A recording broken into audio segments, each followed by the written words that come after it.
watching this episode of RSG, man. If you may not know, we have just started our Discord channel, man. If you want to be able to sit down with us, have some conversations, have some banter back and forth, come see us. We have an active channel where you guys can talk with Justin and I regularly, and we have race predictions. And occasionally on Sunday, you'll be able to speak to Rod and I personally, and also we'll have guests. And when we drop any announcements or merch, that'll be the first place you can see it. And we'll also have some lucky fans be able to ask some questions to our guests. So hit the link in the bio. Justin Gatlin is the latest in a long line of sprint sensations to emerge from the USA. Gatlin got a good start. Look at this man coming through now. Gatlin. What a fantastic performance from Gatlin. It's all about Gatlin. Ultimate goal is to be one of the best sprinters in history. And what a fantastic performance from Gatlin. And look at the time. It's the American leading the Jamaican at the moment. He knows he is the world champion. Justin Gatlin is the world champion here in London.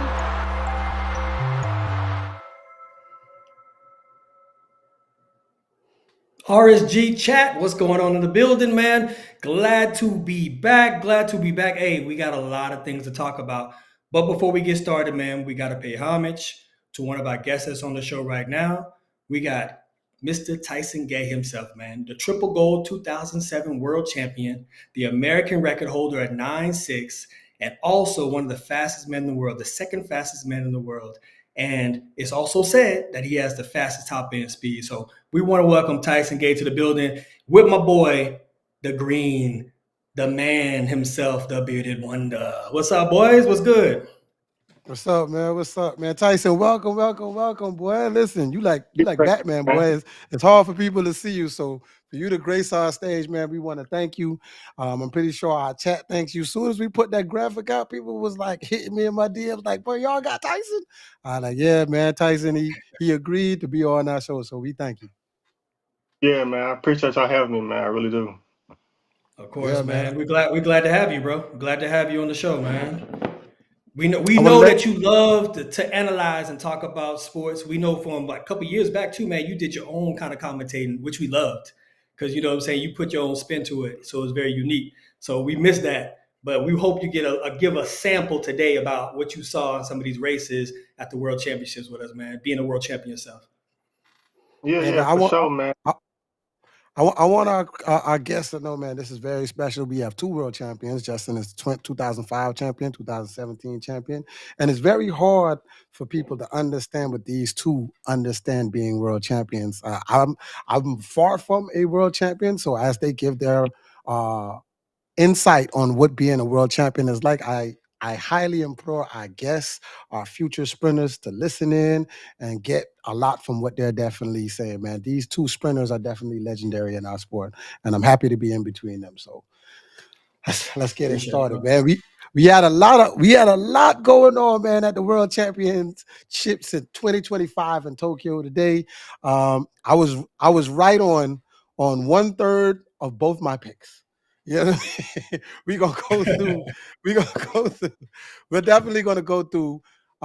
We're gonna start off with the women's 100 and what you guys thought you saw, or who your picks was, and how you thought it was gonna shake out all the way into the final, man. Starting with you, Tyson.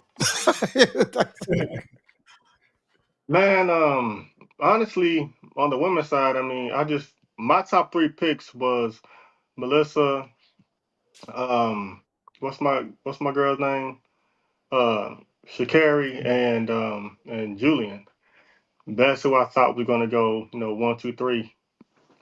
But unfortunately, I mean, things changed. Like Sha'Carri was the world champion, what was it, 2 years ago? And it seemed like she just couldn't really get the ball rolling like she wanted to, you know what I mean? And Melissa has been on fire all season. And I'm gonna be honest with you. Even though she's been on fire, I didn't think she would win, with the amount of margin that she won by. I'm gonna be honest. I did not think that. You haven't really seen a lot of people hold that, you know what I'm saying, for the whole year. Because even back in the day when you watched Shelly would drop a good time early in the season, but she wouldn't really drop the bomb until, you know what I'm saying, until World Championship. So to see her run so fast early in the year and still be able to back it up in the finals, I mean, that was just amazing in itself. Yeah, I definitely my picks were. I think when I put them out there, my picks were definitely Melissa, Julian, and Miss Richardson getting third. Now, just like you said, I saw the same thing. I thought Miss Richardson would definitely try to get it together. I definitely thought it would probably be tough for her to kind of get into that Julien and Melissa Stride by the end of her year, her going through the injuries that she had. But I definitely did not see Julien shaking out the third. I must give props to Tina Clayton. Yeah. Like we said before, man, she is the future. Her and her sister are the future of Jamaican sprinting as far as the females. And listen, they her sister said she's not scared, and I guess that important I imparted onto her because she definitely ran like she was not scared. She was definitely trying to win. But Melissa, that last 20 meters, man, it just was so amazing. It was like it was almost something you see when I watched 2021 Olympics. It was something like Elaine. At the last 30, 20 meters, she started to step away and she started to maintain her speed a whole lot better than the field. So big ups to them three, man. You know what I mean? Shout outs to Julian. I'm pretty sure she's disappointed, but I'm pretty sure she'll bounce back, and try to get back to where she needs to be. Hmm. I think for me, I think I'm surprised, just like you're surprised, Rod. Also, I think also Tyson's the fact of Julian getting third. Tyson had Julian at third, so he got one. I didn't see Julian getting third because I think we all were so wrapped up in watching the battle between Julian and Melissa going back and forth this whole season, and then steadily forgetting that Tina has been having the third fastest time of the season all year. And she's just been priming herself all the way getting into the Jamaican Nationals, all the way to the World Championships. And we already know we saw her sister just last year. Her sister was brave in her attempt, stepping up there at the Olympics and still running tall, being the only Jamaican female out there. So you know bravery runs in their blood. So by the time she got out there for that finals in the World Championship, she even said in an interview, she said, I saw my sister last year. It gave me inspiration to believe that I can do it this year. And she went out there and did it. So now you have these two sisters who are very similar in their running styles and how they compete. So now Tina has 10-7 and Tia has 10-8, and they only 20 years old, bro. So they are going to be hell on wheels the next couple of years for sure. For That sure. definitely. I definitely want to give a shout out, man, and I want to say a thank you to Shelly Ann Fraser Price. She had wouldn't be our last time gracing the track because I'm pretty sure we'll definitely see her in the 4x1. But I definitely want to say thank you to her, man. She made her final against all odds, man, and I think she did well in her final. But I definitely want to shout out Shelly Ann Fraser Price, man, and her final 100 meters at the World Championships, man. What a great career I she's had. I had her picked for third because it was sentimental for me. Because knowing that it was her last season, her last championship, you want to see people who worked very hard throughout their career to go out somewhat on top, right? You want them to see them ride up to the sunset with a medal around their neck, ran the best race of their life they could run, and then just be happy. You know what I mean? Obviously, it didn't go that way for her in this championship, but I was partial to that, obviously, being a retired athlete myself. But she did a great job. I think she just navigated the season very well. She didn't kind of stress or try to put anything out there throughout the season. She just bided her time, and then she started trying to put together very good races through the rounds. It just didn't fare that way for her. But shouts out to her, man. Much props to Shelly and everything she has contributed to the sport, track and field, man. Definitely a legend. Definitely, Definitely. definitely. To the gold medalist, Melissa, I don't know if you guys know, man. Fun fact. Speaking about Shelly Ann Fraser Price, I don't know if any of you guys know. Shelly Ann Fraser Price is the only woman to complete the triple gold at the World Championships. I'm Mm. pretty sure if that's not true, somebody will fact check me in the comments. But I think when she did that, it was 2013. Melissa Jefferson, our new world champion gold medalist and fourth all-time female, is trying to complete that same feat. She would be the second woman to complete that feat. What do you guys think about that? And how hard do you think that is for her to do? I'm gonna let Tyson talk on it because he got the triple goal already. So I can't even into this conversation without let him go first on this one. Mr. Triple Gold, go ahead. I mean, honestly, it's tough. I mean, I feel like it's tough because it becomes a mental game. Like after you win 100, like she can go home. You know what I'm saying? Like she's the queen. Like from now to the next world championship, she can literally go home right now, and then nobody can say nothing bad about her. So now it's just if you want to, like you say, add to your legacy and see what you want to do. Because it's hard when you can't really celebrate because you got to refocus on the 200. You can't even really enjoy it.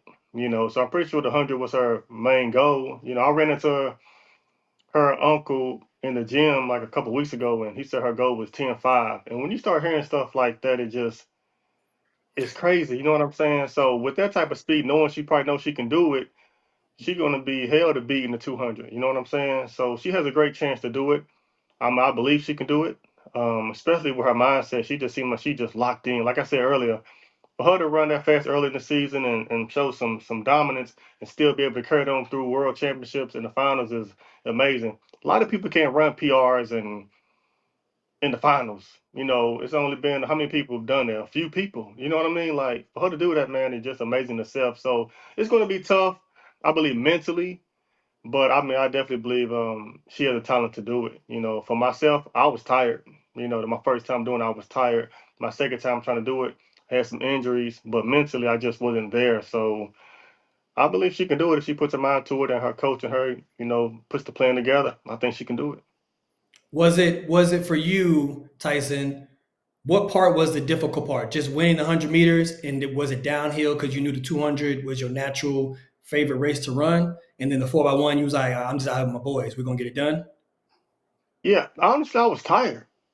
You know what I'm saying? Like, I don't Yeah. know if it was the extra round, 4 rounds, maybe a little bit more tired. I don't know, but when you run 4 rounds, I hate to say it, but it is different from running 3 rounds. Yeah, the mindset is different, um, and it's draining because you're celebrating, you're so happy, and literally the next day it's like, all right, let's refocus. You know what I'm saying? Let's get the body worked on. Let's focus. So you gotta take all that and just take all the emotion like out of your body and then get back into just like tunnel vision. Now focus on the two. So it was tough, man, because your legs be done. I don't care what nobody say. 10-6 in the finals, like her legs are done. You know what I mean? Now it's all about the grit, and the mindset and how bad do you want it. Then it's about when she ran in the fall and did all those threes and heels and all that stuff is about to come into play. So that's where it's going to come, the hard work and self discipline. This is when it's going to show if she can do the double. Yeah. I want to definitely thank Tyson for that, man. But I definitely want to thank our viewers, man. We have hit a record amount of 2,000 people in our viewing us right now on YouTube. We definitely want to say if you like our show, please subscribe. If you hate our show, please subscribe because that means you still watch it, man. We appreciate all the love and everything else. And we're almost at 700 people in our Discord. So that being said, with Melissa, do we think we know one of the twins is not running? Tina is not running the 200. Do we think that Julien is going to really this is going to make her resurge in the 200 because we know that's one of her favorite events also, and she's used to doing a kind of a triple type of run. She's done it a lot in college and everything else, but she won't have a 4x1 this time, but she'll just have the 1 and the 2. She's used to doubling. What do we think that's going to look like for her? What you got, Tyson? I mean, guts, because like you say, when you take that L in the 100, cause like that's your first job you have to get done, which she did. You know what I'm saying? Like you said, it may not be the result she wanted, but she got the job done. But man, at the same time, it's just gonna be guts now. You know what I'm saying? And it's gonna be fighting because like once your body's turned on and you're going somewhere where no one else is going, like you say, like 1061, almost 10.5, it's like once she comes off that curve, she gonna be gone. You know what I'm saying? So Julian gonna have to stay tall, be with her off the curve, be in her hip. You know what I'm saying? To make it a competitive race, in my opinion. So I think it's gonna be 21 low, and she gonna have to go like from like from the gun. I don't think it's gonna be a lot of strategy. I think it's gonna be all out, just foot race, and whoever gets to the line first, I think that's how they're gonna rock it out.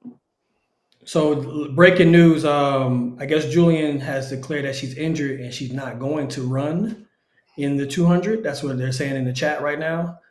She talked about it last night in her interview. I hope that she gets well. You know what I mean? Because I understand the stress that she was under going into this kind of 100-meter race. And when you're in that kind of situation, you ain't even thinking about third, fourth, or fifth. You just thinking about, all right, am I going to finish first or am I going to finish second? So I think for her, it was a blow to realize that she got third in that situation. Victor asked in the chat earlier, he said, can we walk us through what happened to her after 50 meters? I believe the fact of Melissa got out, she hit a really good start, and she just kept accelerating.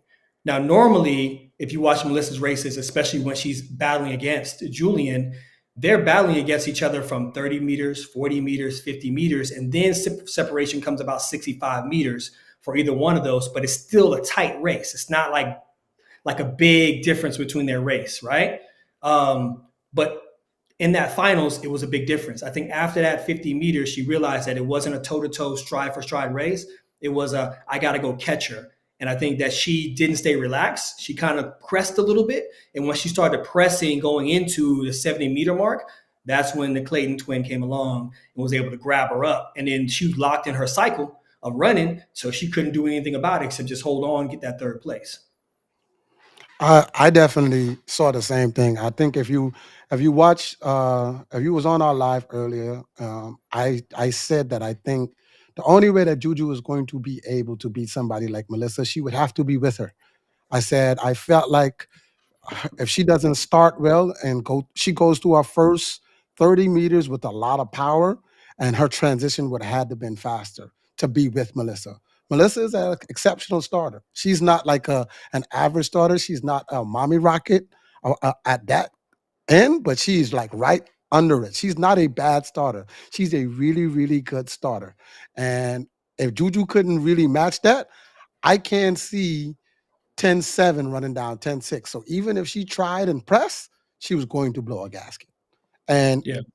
how Melissa ran that second round, when she ran in the sevens and she ran that 74, I could tell to her cadence she was holding back a little bit. She ran that 10-7-4 so easy.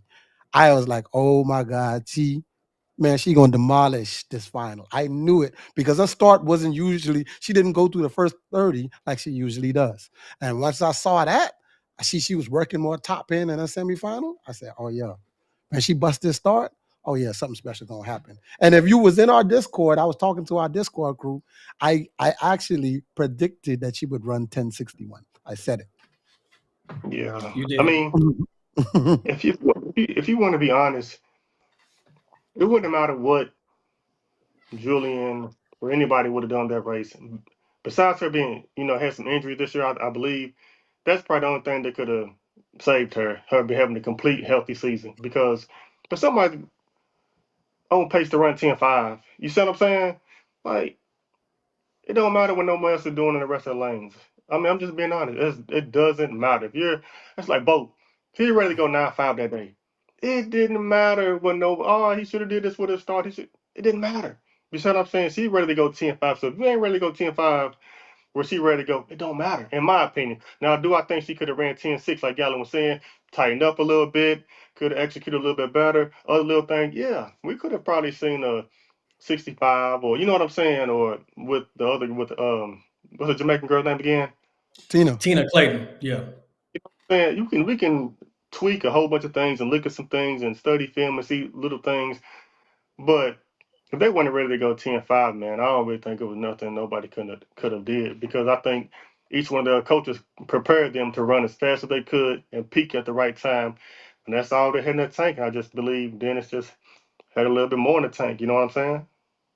100%. Yeah. I Yeah, 100% man. agree. And I want to say this though. I want to say this because we're going to talk a little bit also about Oblique. You have to realize that people are born with the talent that they have, right?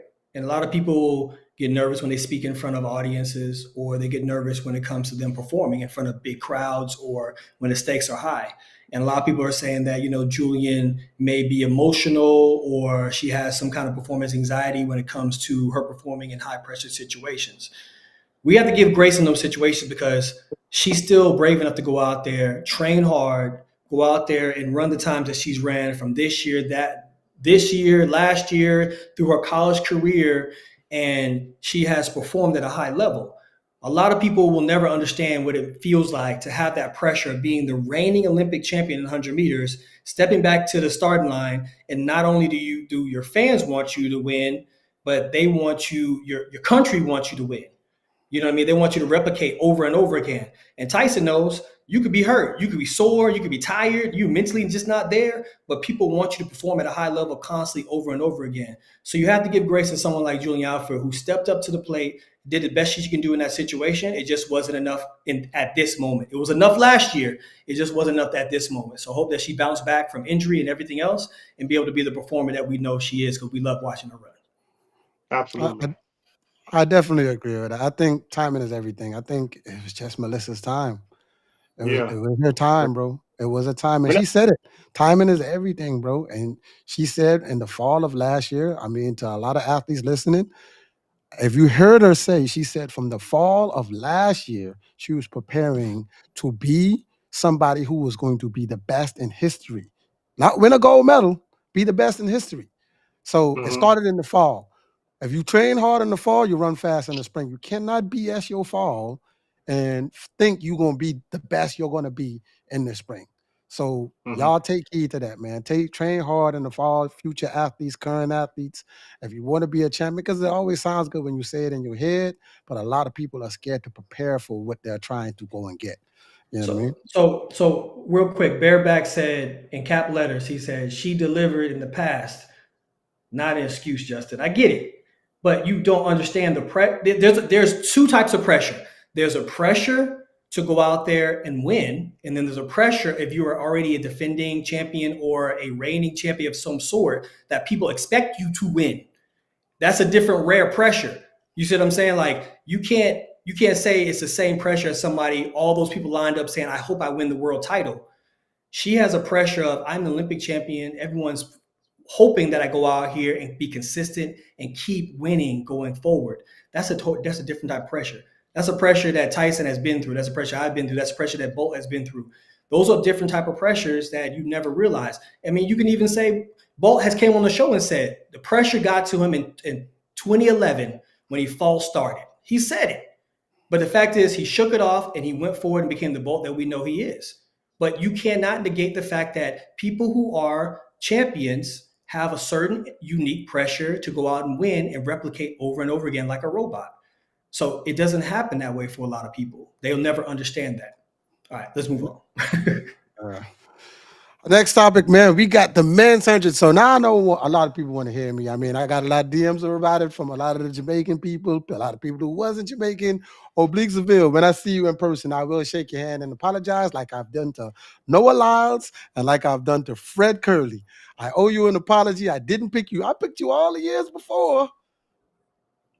But this time, the year I don't pick you, you show up. So, hey, look, I apologize to you. You are the new reigning world champion. I think 10th all time in the 100 now. He has now jumped in the top 10. That means, Justin, you still face safe at top 5 that are alive. Which I thought it would have went at this time. But I want to congratulate Oblique Seville on the show, apologize to him on the show. And when I see him in person, I definitely will congratulate him and shake his hand. And also to his coach, Glenn Mills. This is his third male Jamaican global champion. He's had Johan Blake, he's had Usain Bolt, and now he is have Oblique Seville enter that. So that is an achievement of a coach to have 3 gold medalists and 3 different types of eras. So second place was who was second place was there we go. We got the video right there. There we go. Keishane was second. So, silver medalist. He was my first place. I did have Noah at third. So that was my 1/3 that I had right. I did not think Noah ran enough races to be in the kind of shape he was that he would have been able to run 9.7. I felt like the 9.7 would have won this race. I thought it would have been Keishane, but it ended up being Oblique. But I was right on that part. I feel that Noah has a lot more reserve in him for his 200. I feel he has a better base for that rather than the 100. And I think this 100 kind of prepares him and gives him a lot of speed for his 200. What is you guys' take? What you got, Tyson? Just about the 100 period. Yeah, the 100 period. Yeah. I mean, I had Noah for the win. I had Noah for the win. I had Keishane, then I had Kenny. And Kenny, I felt like he didn't really hit a start. I don't know if his reaction was off, but I don't really feel like he hit a start really well. Noah, I feel like he obviously ran out of real estate, but I think he may have had a couple niggles during the season, maybe slightly rushed, like you say, not enough races. But I still have my money on him because he just had the heart of a champion. And he don't really have a lot of excuses. He just goes out there and does his thing. But I was shocked at Seville, right? I didn't have him in my top three. I'm not gonna lie to you. Even when I see him run great this year, even when he beat Noah twice, I think this year, if I'm not mistaken. Even when I seen that, I still didn't have him, getting a medal. It was just, to me, he was a sleeper. You know what I'm saying? He was a sleeper, and I feel like even with the times he ran this year, for him to rise to the occasion and look good doing it. You know what I'm saying? Look damn good doing it. I mean, it wasn't no dip. He looked damn good. The head goes out to him. Shout out to him. And that's just what it is. That's how track and field is. That's how the 100 is. 1 minute you up, next minute you down. Then you just got to bounce back. But shout out to him. Shout out to his coach, Mills. Rodney, you and I both know we've had these conversations before. I was around with Coach Brahman. I think Coach Brahman arguably the greatest of all times. We've had this discussion that we think Dennis is putting his name in there now, and we got Mills and that, all the legend coaches, all the sprint coaches. But what Mills, pulled out, I think that was pretty amazing. And as far as Noah having energy left for the 200, I think Noah just gonna do what Noah gonna do. He's just gonna run hard and do what he gotta do to win and give it his all. So I don't really think there's no energy left. I just think whatever he's gonna do, he's gonna do. And everyone, in that field knows they're gonna have to bring it to beat Noah. Everyone knows that. So shout out to Noah and Coach Brahman. I feel like that bronze medal doesn't really slight him. I think it just shows how strong of a fighter Noah is because, I don't really know his injuries or what really was going on, but I know he had some setbacks. But for him still to come out and pull the bronze medal, Noah just a dog. You know what I'm saying? So, I really want to see what he does in the 200. I think it does come easier to him, even though he's the Olympic champion. Don't get me wrong, but I still think it just comes, easier to him without worrying about, I got to hit my start. I got to do this, So I think he'll be focused, just run and have fun, and we'll see what it do. Yeah. I mean, obviously, Chad knows that I had Noah too at number one because obviously in the past he spoke of how important the 100 meters was compared to the 200 he felt. So in my mind, I'm thinking this is what he's focusing on. He's going to focus on trying to make sure he starts his campaign off well by getting the 100 meters, and then he was going to ease himself into the 200, and then by the finals, he was going to let loose in that finals of the 200. But it obviously didn't play out that way. But check it out, though. At the end of the day, I'm proud of Oblique. And why I say that is because we talked about Oblique before on here on our platform, and we put up highlights about Oblique.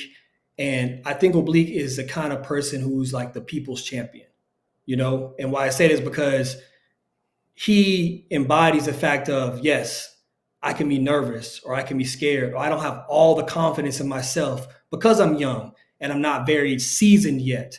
And I realize those moments can be bigger than me. And now I think that he pulled up to the start line and he had his little waves through the prelims and the semis and the finals. But when it was time to get the job done, he finally got the job done. The confidence in him, realizing that, hey, throughout the regular season, I'm beating Noah. I have a win streak against him. And I run very superior fast times.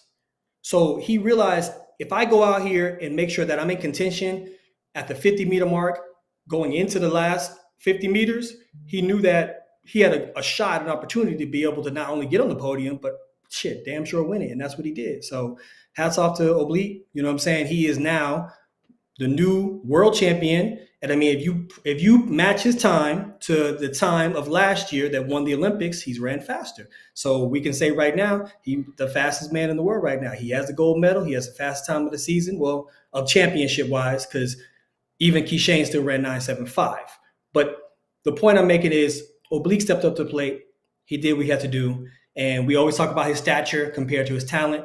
And he stood tall today. He stood tall in that race and got the job done, man. I'm proud of him. And maybe the comment that Noah said during between the rounds, maybe that gave him a little bit of fire. With the slow reaction time and he won. Yeah, I knew that was going to happen. That man was panicking in the back. Yeah. But hey, he's a gamer, so hopefully he'll get it back, and we'll have a great final. All right. We'll see you back out in semi. Thank you, Noah. Good to see you. And not knocking anything that Noah's saying is the fact of, you also realize that when you're looking at elite sprinting at a high level, and Tyson knows this, it's a little bit of mental warfare that goes into it as well. You got to be able to go out there in the warm air and act like you confident that you're about to run the fastest time of your life. You got to be in that call room acting like you've been here all your life. You got to get to that track, put your blocks down, do your pop outs, and you got to act like it was effortless. You got to act like you just ready. And I think that kind of helped push that comment helped push Oblique over to a point where he said, let's leave it all on the track. And that's what he did. He got it done, man. World champion 2025, Oblique Seville, man. Shouts out to him. Congratulations, man. Let me say this. I don't know if any of you guys saw the clip about when they asked him about what Noah said after he got his gold medal. He walked off and he's like, "Give God the glory." And they was like, "What do you think about Noah?" What he said, he was like, "I'm dead." I almost died. Just the reference. We've had on our show already. We've had the world's fastest human, Usain Bolt. We have number 2 now. And we had number 3 Asafa Powell. All we need now is Blake to come on the show. If somebody reach out to Blake, tell you I'm Blake. We would love to have him on the show. But that being said, both of you guys were world champions. This is Oblique's first time being a world champion. What was it like for both of you when you guys got your first world champion as a 100-meter champion? What was that like? What I felt like, Tyson? I mean, it was everything, man. Like, you can't really describe it. The feeling was everything. When you can win that medal and bring it home to America, it's huge. Your families are proud of you, and you just think about your coaches and everybody. You just think about all the hard work you put in. I mean, it just means everything, because it's damn near the same as the Olympics, but you know how that goes. But it feels good. It's a great feeling, man, being world champion. I don't really know how to describe it, but you put in so much work for one run, one big event, and realize all the cameras and lights and everything is there. And when you can rise to that occasion and get the job done, it's just an amazing feeling. So for me, man, it was everything. Myself and I want to say Asafa. I think we were in Japan, and the crowd, the atmosphere, everything was beautiful. It's a feeling you'll never forget, and one you will just keep with you forever, man. It's pretty cool. Oh yeah, yours was in Osaka, Japan, so it wasn't. It was in Japan where you got yours too. So yeah, shoot, okay. For me, I mean, it felt good, man. 2005 was my first one, and I just felt like it was one of those moments where you was like, it's not the Olympics, but it's just as important. It's just as important, because when you realize when you're in those moments, this really determines, in our sport, it really determines who is the champ, because we do have a world championship like any other sport does. And I think I hang my hat on that. The fact of the world champion really reigns over our sport. Olympics, awesome. Everyone wants to go to Olympics. There's so many other sports at the Olympics, but that world championship medal means that you tried and true in our sport. That means that you ran, competed year in, year out, and you've won it. And then now you got to hold on to it for 2 years or something like that because it comes back around really quickly. So you have to show and prove that you that dude. What's crazy is, man, and Usain's interview that he did on NBC, he predicted that it would be 1-2 Jamaica. He said Jamaica would take the gold medal back to Jamaica, and they would be first and second. He predicted that, and that actually came true. I thought that was wild. I didn't think they would be 1-2, but they did it, man. I don't know if he gave them a pep talk or of some sort, but they did it. Now we got Oblique, which is funny when you look at all the new spikes that's coming out and everything else. I noticed that Oblique does not run in the sprint spike of Adidas. He runs in the middle distance spike of Adidas. Did you guys know that? Nah, I didn't know that. Yeah, he uses the middle distance. So does Tobi Amasan. She doesn't run in the sprint spike that Adidas creates. She runs in the middle distance spike. Do you think that gives him a better advantage at running, or is it probably how his foot placement? He probably tried them out and was like, I like this shoe better. Yeah, I believe that's the reason he won. I'm just gonna say it. Nah,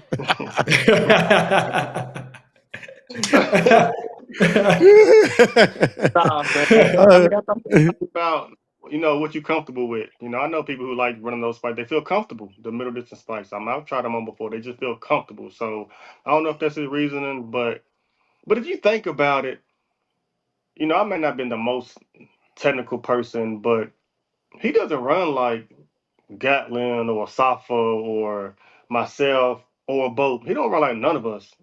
Nah. Even though he runs like a young. It's in my opinion, no disrespect, but to me he runs like a young kid.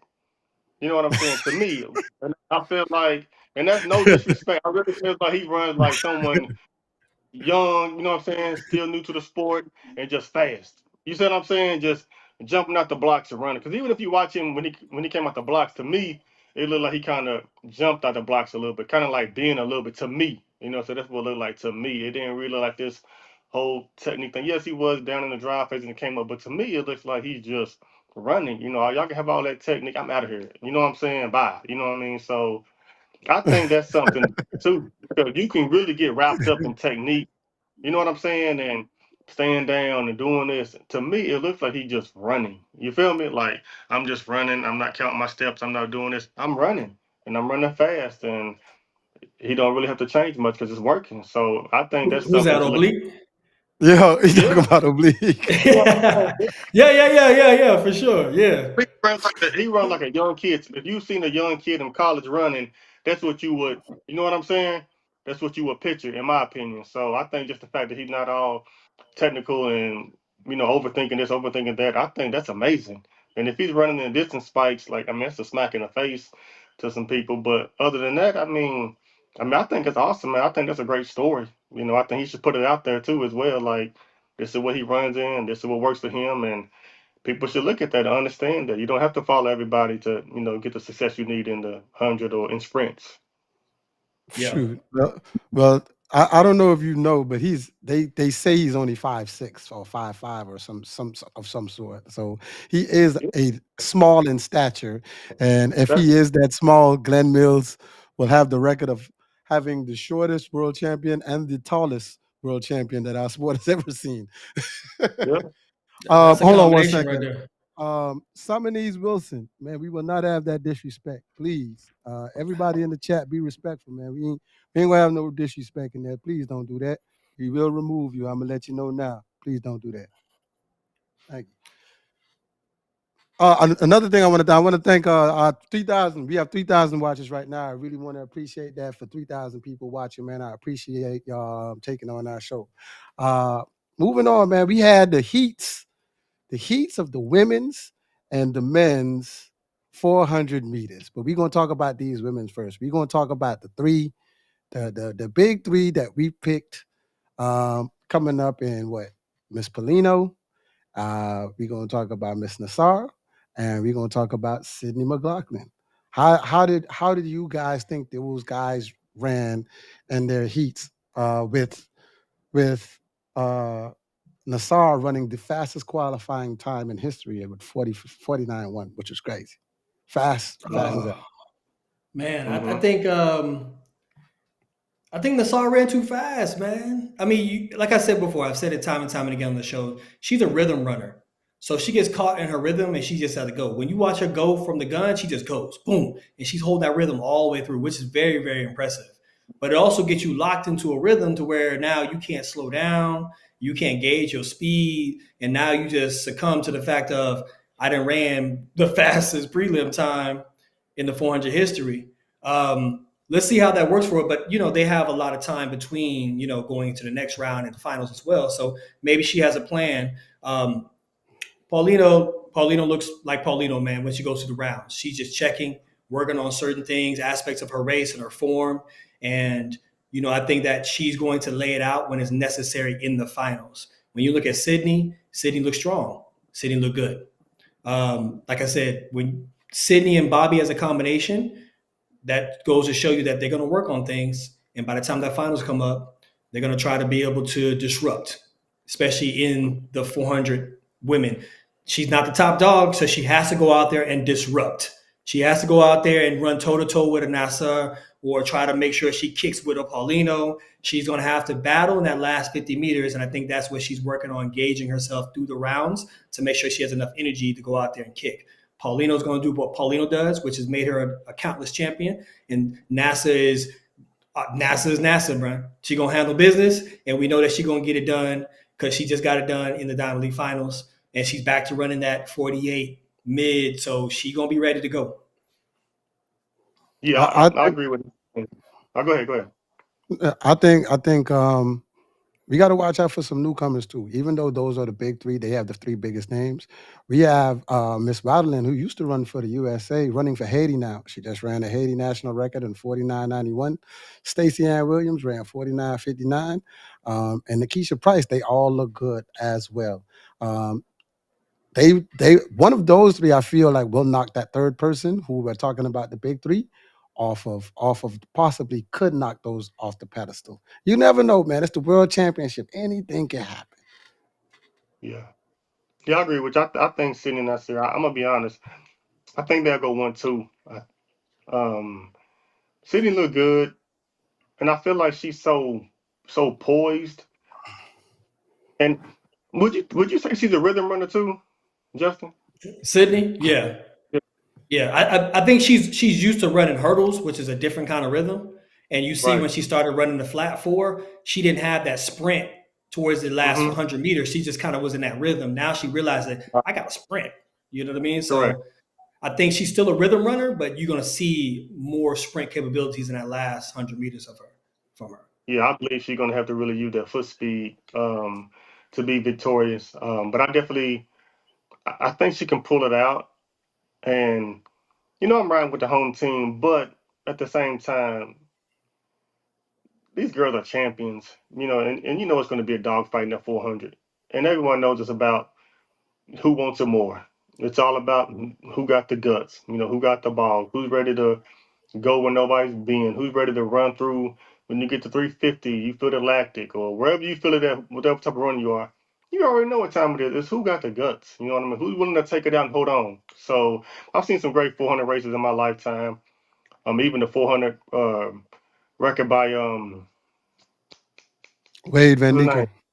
Wade. Yeah, Wade. I mean, and I think everyone's seen that race, so they know now the 400. I think he's the true definition.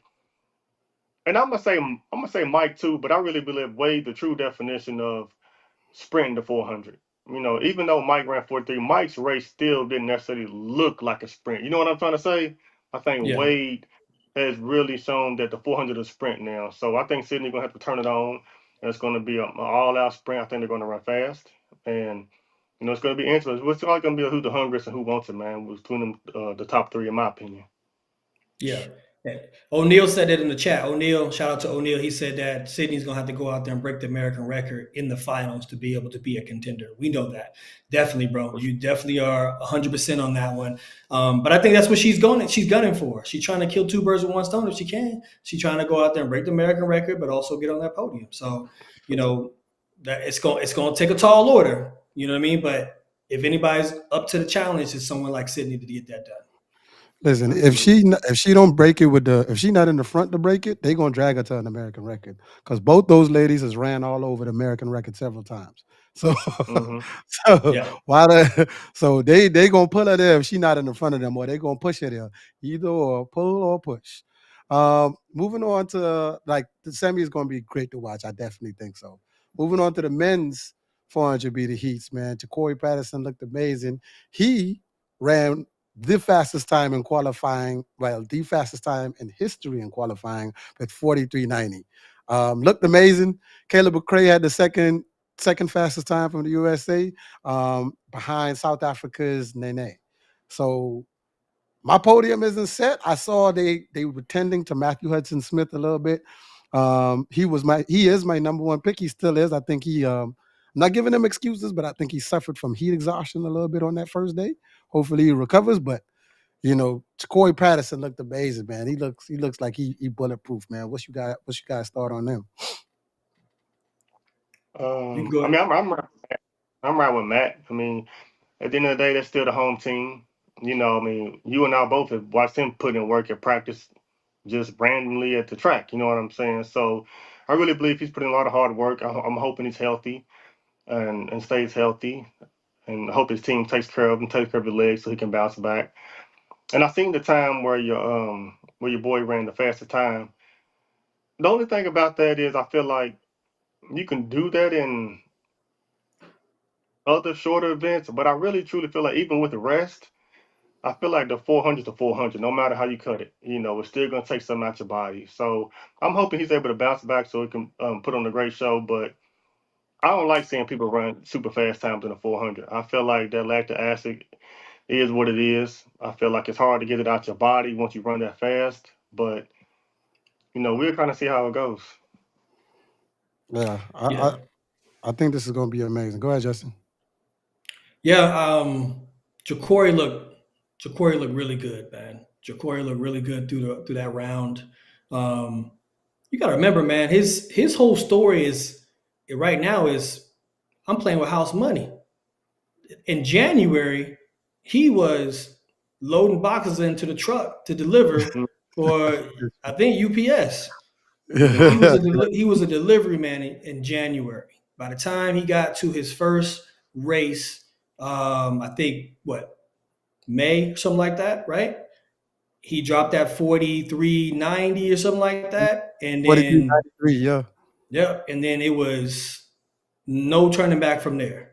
He got him a shoe deal, a sponsor, and he started obviously training with Elaine Francique. Shout out to Elaine Francique, and I think he knows what he wants to do. This is the World Championships. He has nothing to lose. He's ran some of the fastest times of the season. If he goes out there and does not win, the pressure is not on him. It's the fact of now I am a contender, a major contender in the 400 this year, next year, and the year after that. That's what people are going to look for him because he's running 43 through rounds. So that means that he has something left in the tank going into the semis and the finals as well. Matthew, shout out to Matthew. We talked about Matthew in the last episode as well, and he just had a newborn baby. So as fathers on this show, we know what that means, man. Sometimes it can mean a lot of sleepless nights. Your mind starts to think different, where you should be thinking about your rest. You're thinking about the baby, a girl, okay, whatever like that. It could take away from your sharpness when it's time for you to compete as well, And you just don't know because your heart is in a different place right now. I just want him to realize, like, hey, man, go out there, handle business like you're supposed to handle. The family be there for you, bro. The family's going to be there for you. I hope that he kind of recovers quick from that heat exhaustion and bounces back for that next round and kind of like get his mind right because we know that he can get it done, Between me, it's, like you obviously looking at, Chris Bailey. Chris Bailey is one of those guys who've been really consistent through the season from indoors into outdoors. So he's been running really good times. So, he's able to be right there for that third spot for sure at worst. But also you have people like Dream. Dream's on a mission, man. Dream has been on a mission for the last couple of years. He's transformed from a 200-meter runner into a 400-meter runner, and he is definitely right there hanging with them. Came through and won his round, and he looked like he commanded that race. So Shout out to TT. They doing their thing too. Shout out to Dream, man. Yeah, shout out to Dream. I forgot about Dream right now. Yeah, shout out to him, man. He's had an amazing career. Like to be able to run the 2.4 is pretty amazing. To take the challenge to do it because he didn't have to. You know what I'm saying? He could have went 1-2, but for him to go 2.4, I really believe like you got to have some kahuna to do that, and he's been doing an amazing job so far. Yeah. I definitely think so. It takes a lot of guts to go up to the 400. A lot of 400 meters drop down, and that's the easier switch. But to say, hey, yeah, I ran 19, you would think more so. I think I could go ahead and drop this 9. But he went up and ran 43. So you know what I mean.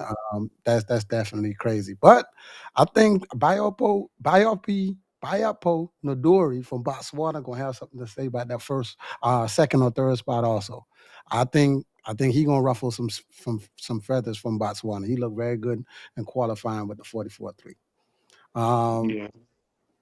On to the most competitive race I feel in track and field right now, the women's 100-meter hurdle heats. Man, listen.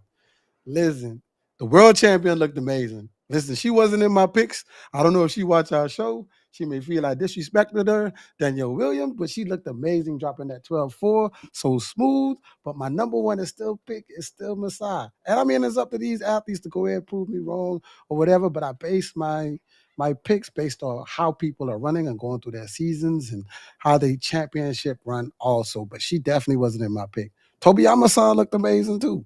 You know what I mean? Along with Akira Nugent. So I think between them 4, Lord help everybody. What's your thoughts? Yeah, I think I mean you got to put Danielle into the conversation now for sure.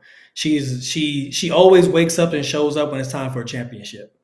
You know what I mean? She reminds me a lot of DeGrasse in his prime, where kind of skate through the season, and then all of a sudden, now you're gonna see the real Andre that's gonna show up. I feel we see the same thing with Danielle. It's like now you're gonna see the real Danielle.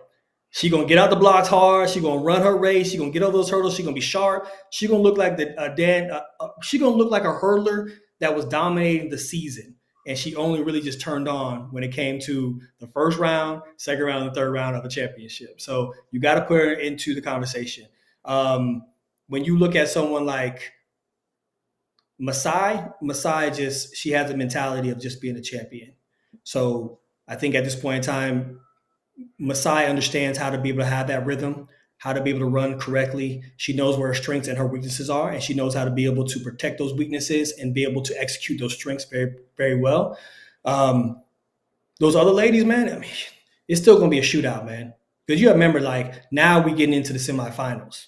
The semifinals are really going to show who's ready to run, who's going to have that target on their back. And Akira Nugent is, from when you watched her from the Diamond League finals till now, she's really showing that she's ready to go. She's ready to show. She means business, especially when we came across the line. You see her face. She's ready to get it done. So it's going to be a shootout like always when it comes to the women's short hurdles. You don't know what's going to happen when the gun goes off, but you definitely glued to the TV to see what's going to happen. Yeah, like Gatlin said, after the semis, I think you'll be able to see, who's going to hold it down. But when you have so many obstacles in the way and hitting the hurdle and running up on hurdles and all that stuff and their mind and getting a good reaction, like hurdles is tough. I mean, and who was the lady that said? Cause I think someone interviewed recently about running 11 seconds in the hurdles. Did y'all see that? Yeah, I did see that. I saw that. They Seen that, right? Masai said she don't think it's impossible. Yeah, you know what I'm saying. So I felt like for her mindset to be there, I'm a rock with her. You know what I'm saying. I'm hoping to see a world record and kind of go from there, man. And it's probably not impossible, man. But at the same time, like once you take your mind there and try to do the impossible, I feel like it gives you an edge over the other competitors. So I'm looking forward to seeing Masai do some big things. Listen, my sleeper is definitely Nadine Visar. She's ran 12:22. She could upset that podium too.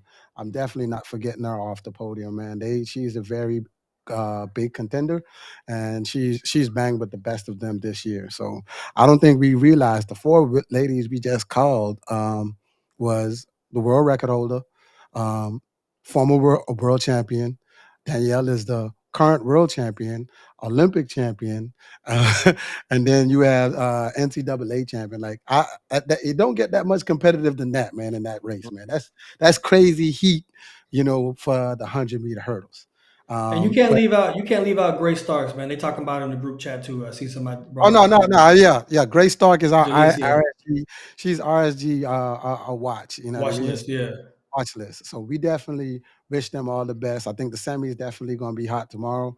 We're going to have a special guest when we try to talk about those races. We think y'all will like that guest also.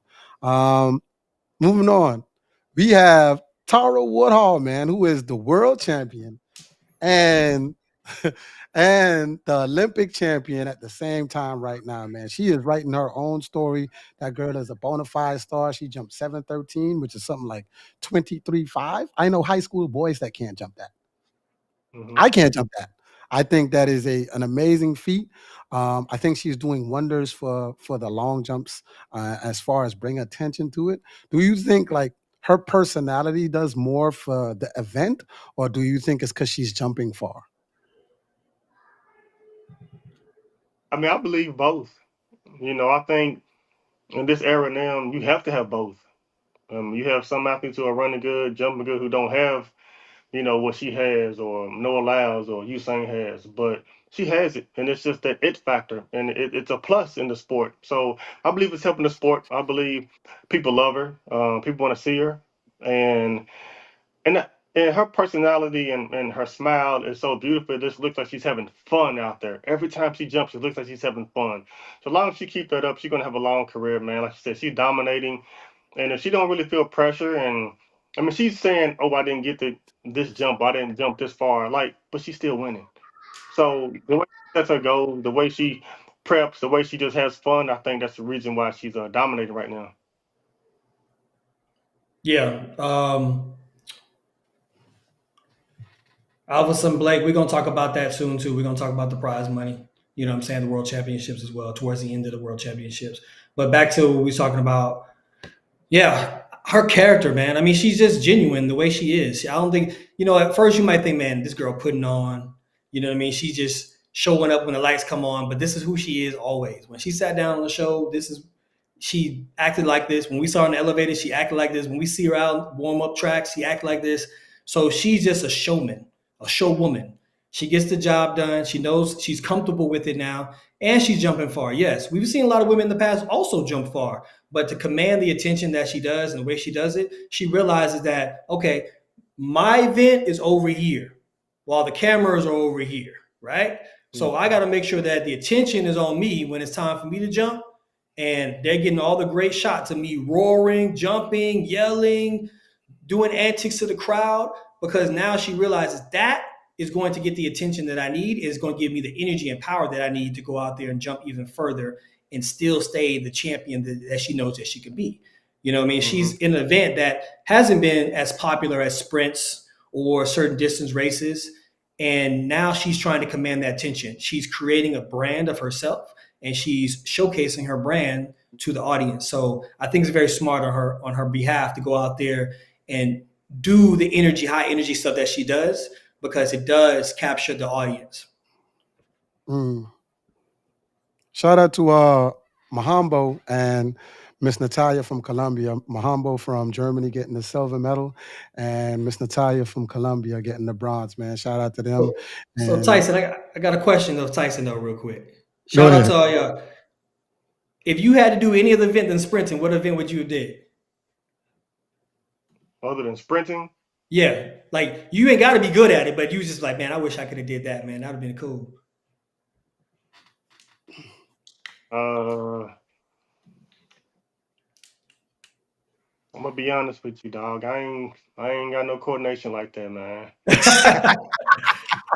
said, I'm gonna keep putting one foot in front of the other, man. Keep doing it.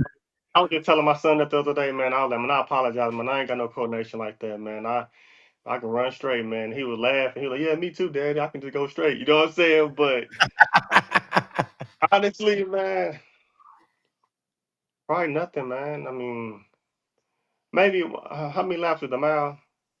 4. 4. Well, probably a mile, maybe, but not now. Back then, when crazy. You know what I'm saying? And they wasn't crazy. Hey, he didn't want to wake up to a headline saying Tyson Gay getting ready for the mile in the Masters. You're gonna be like, bro, I did not say that. Oh man, shoot. What do you guys think about Ryan Krauser, man? Ryan Krauser didn't compete at any meets this year because he was the world champion. He had a little bit of an injury. Shows up to the world championships and then wins the world championship. That's crazy, bro.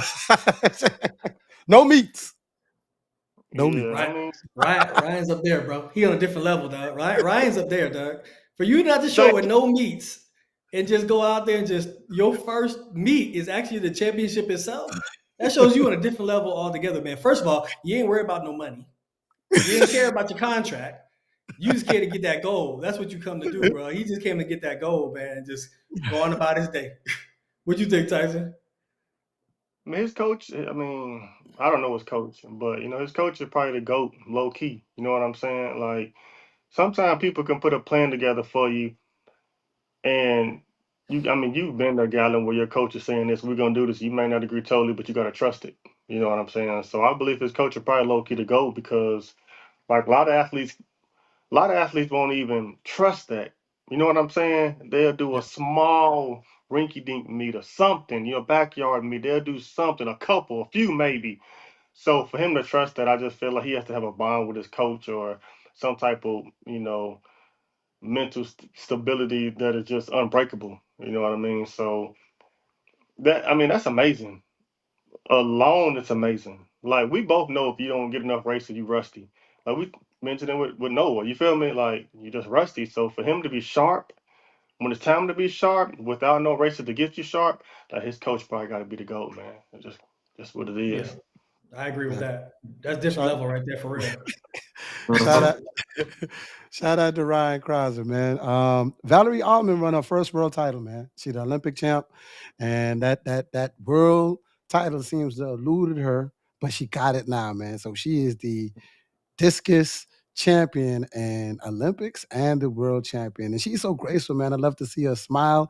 I didn't realize when I met her in real life how tall she was. She was. She's a very big woman. Oh yeah. The beast. Oh yeah. And when I say big, I don't want to disrespect anybody. She's big and beautiful. I don't want nobody to be like, "Oh, she big. You said she big." No, I meant like she. I'm a very small guy, so I'm like 5'8". So you mean like Amazon? Yeah, like if they needed Wonder Woman, if she put on a Wonder Woman outfit, she could play it. Yeah. She could definitely play Wonder Woman. She could do it. I want you guys to hear my take on. I'm a Taboho fan, right? And Justin, you and I talked a little bit about this off camera, but I'm gonna put it on camera. I feel, and I could be all the way wrong with this one. Y'all listen to this chat. I feel Taboho false started on purpose. Reason being, he already had a silver medal in the 100 from the world champions before. In his head, he didn't run as much hundreds as he would like this year. In his head, he was like, you know what? Him and his team, they was like, I would have to be a 9-7 shape to win. I don't know if I'm really there. I don't know if I want to chance it, but I want to save my legs. By saving my legs, I probably have one up on Noah Lyles because he would have ran 3 rounds. I would have ran 2. And I would rather be double world and Olympic champion at 200 meters than to get a different color medal in this 100. What is your thoughts on that for you, Tyson? What do you think about my theory? I mean, it's interesting. I mean, I could believe it. If you have a strategy and you want to win a race, you know what I'm saying? You want to be healthy, you want to be the freshest. If you have a strategy, I mean, it would make sense. So I'm not going to sit up and say the guy is a coward or nothing crazy like that. But if you already know you're not ready, you know what I'm saying? You know you're not ready, then there really ain't no point of, you know what I'm saying? Oh, hold on. The rules, he would have had to false start to even run the 200, correct? Right. He can't just walk away. He can't not show up. He has to actually show up, either false start. He has to, yes. Well, I ain't gonna get into no conspiracy type stuff, man. That's crazy. But I mean, That was just a fun thought. It's a theory, guys. It's not a real for thing I'm sure. putting out. For our chat, I'm telling them it was just a I mean, for theory. sure, Well, man. no, I don't know if that's what happened. I don't think that's what happened. I was just thinking in my head, strategically, if you think Yeah, about it, if I feel like it's I'm smart. not going to win, I'm already the Yeah, Olympic. It would be easier for me to be the world and Olympic champion at 200 meters than to mhm. have a different color medal because I've already got a silver medal. It's It's a conspiracy. You're right, Prince. yeah, It is a it's conspiracy. smart. That's my conspiracy. Yes. Speaking Yeah. over there, though, how he was feeling, it's definitely smart. You know what I'm saying? 'Cause you definitely have to know the rule book for that anyway. So I believe that the guy, look, he's a great talent, regardless if he false started or not. You know what I'm saying? He's gonna show up. I believe him and Noah are gonna put on another great race like they did in I don't know if it's Monaco. I can't remember where they raced at, but they put on a spectacular race, man. And I think it'll go down again as another spectacular race. And if he feels like he has to save his legs a little bit, I don't blame him. Because that race, hey, man, Noah, a dog. You're a dog, man. And if you're like, man, Noah, Fred, feel me? Ready? Noah's coming along now. Like, man, it's gonna be it's gonna be interesting, man. It's gonna be very exciting, man. But it did suck that he false started because I think he'd dog in 100 too. But I'm excited to see them boys lock up though. So, one real quick to answer your question, Tyson, Ryan Krauser coaches himself. So,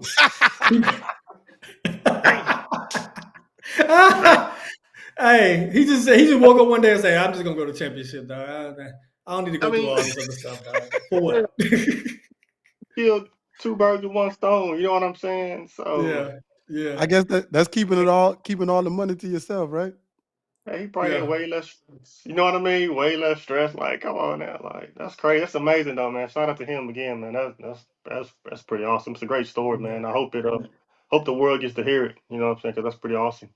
Yeah. Shout out to Shout out Bato, to man. Rodney, Go. you said you never knew a man in history that's ever made it to the world championships. Remember? Coaching themselves. Yeah, well, I know one now. Him. Themselves. The coaching, yes.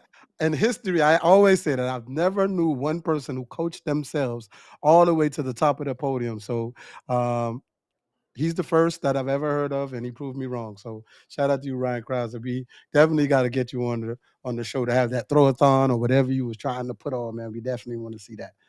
Yeah, absolutely. Yeah.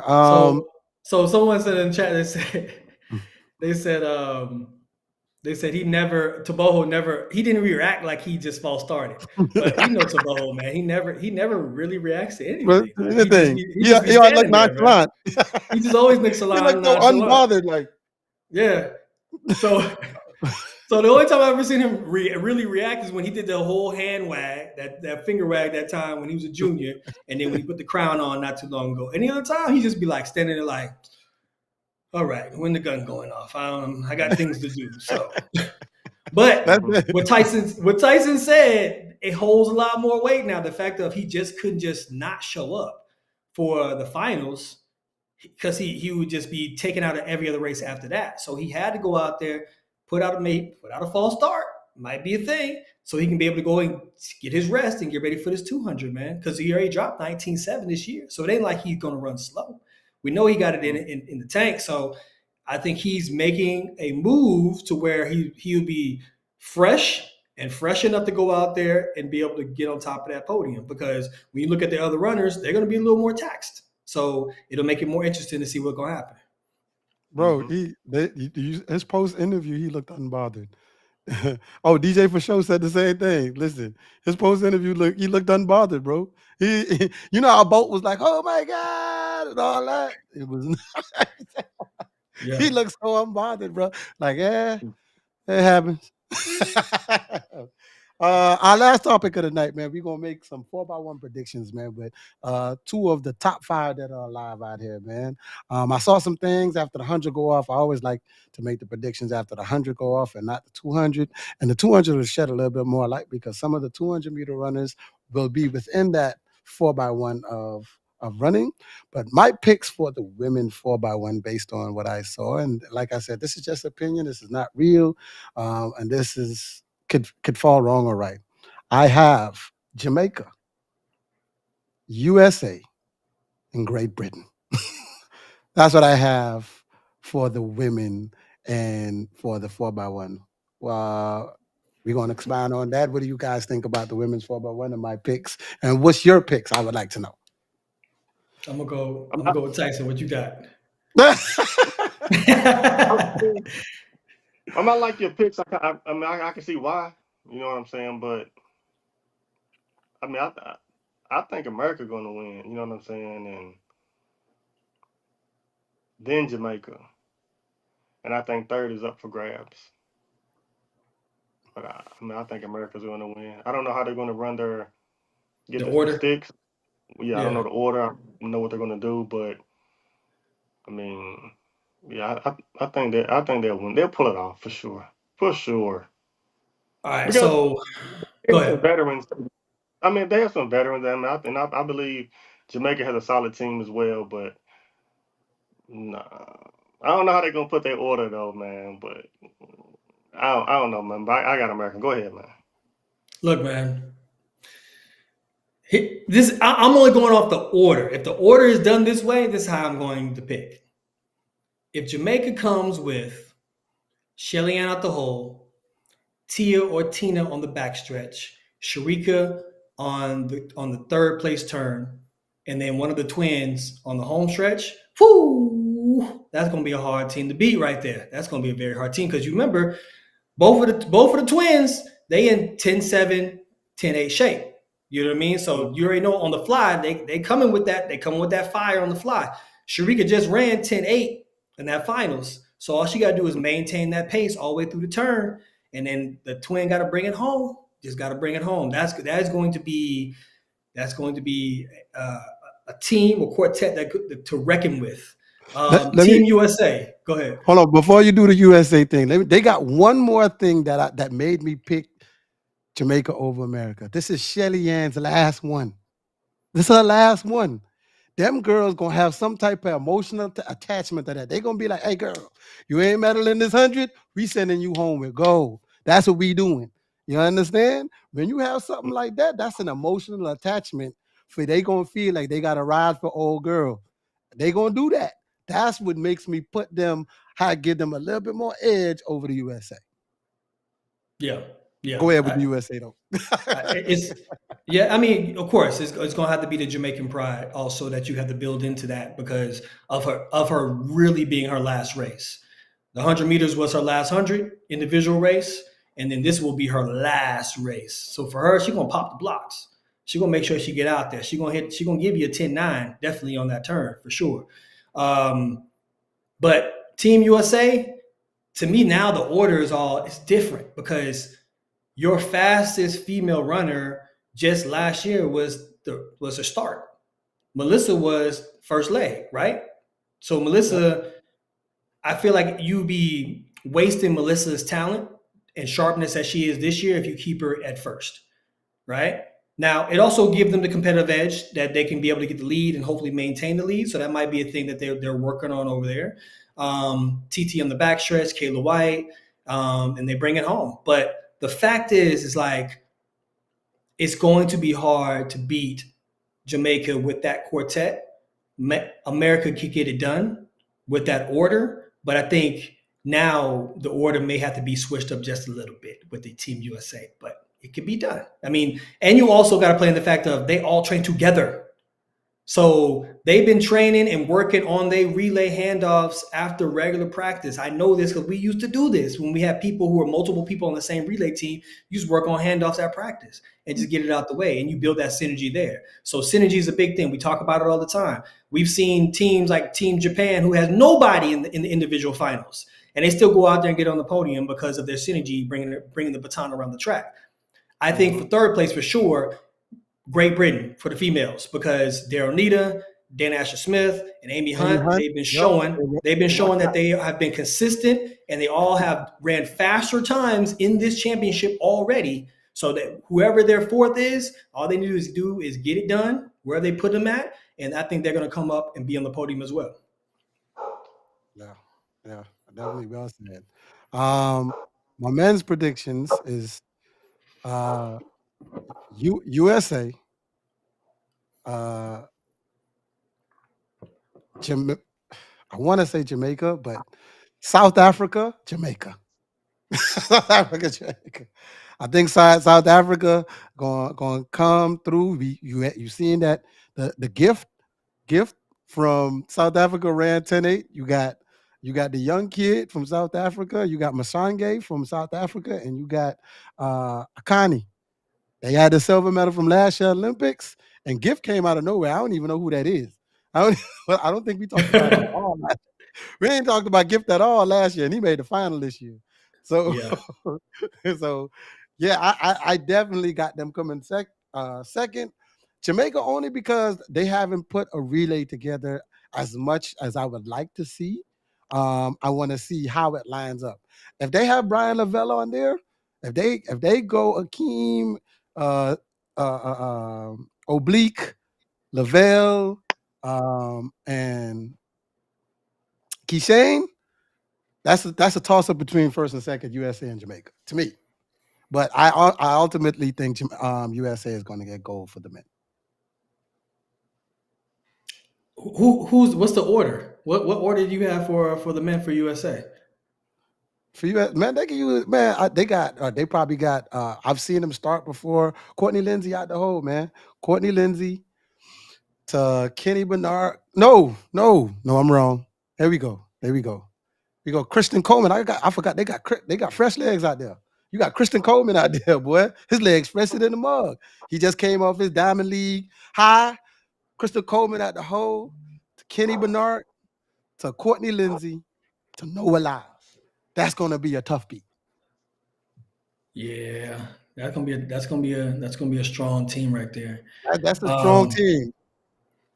Jamaica, man. I need y'all to all the Jamaicans in the chat. I need y'all after y'all get off this chat, y'all need to go straight over to Jamaican Federation, whatever their email is, and you email them and say why Brian Lavelle is not on this relay pool. He is a 9.8 runner and a 19.7, 19.6. What did he run? 19.7? 1969. You ran 69. Yeah. Figure it out. This season. Y'all should have figured that out, man. He should have definitely been on that third leg, man, for sure, for Team Jamaica. Also, you got Trayvon Bromell, man, for in the relay pool too. He was doing handoffs the other day. They were just talking about him in the chat too. So yeah, you got a lot of people. Yeah. Yeah. You got a lot of people. We do. We have a lot of people to switch in and out. The only thing I don't like about that is the fact of now you have so many different combinations that you never get a chance to really put your team out there to give them the exercise to get that synergy going together. You know what I mean? So I feel like just go with your four. Whoever your four is, let them run the rounds, let them go out there in the finals and be comfortable with each other. You know? But man, I don't know how Team Jamaica is gonna put their order together. What we're gonna put? You gonna put Oblique out the hole? Who you putting out the hole? You gonna put Oblique? No, you put Akeem out the hole, man. You put Akeem out the hole. Akeem Blake out the hole to Seville to on the backstretch. Yeah, and they probably got Rohan Watson or Raheem Ford. They probably gonna have to put him third. I think they took those two. I'm not sure what their relay team looked like. I think Raheem Ford is on there. They'll probably have to put him third and then run it down to Keishane, which is not a bad team. Raheem has ran 9.9 this year also. I think he got. No, I don't think he. I know he got fourth at their trials. Yeah, shout out to Raheem too. Yeah. So okay. I think that's the order I would run. Akeem to Seville to Raheem to Keishane. So I'm gonna go with the same thing you got. So right now I'm gonna say USA, Jamaica, South Africa. South Africa is deadly though, boy. They kind of deadly right now. They probably getting their little powwow right there and be like, look, we ain't got no individual medals, but we can get this done together. We can really upset some things. Yep. So yeah. And I know Canada's saying like, what about us? Listen, yes, you guys are the reigning Olympic champions, but I don't see, and this is no disrespect. It's just based on what I see. You know what I mean? People are gonna be like, "Yeah, you blind." I try to have no attachments to who I like. I don't see Canada. I see Canada pulling up fourth at Worlds. So but I don't want Canada to feel some type of way. They will though. I already know that Canada will be like, "What you talking about?"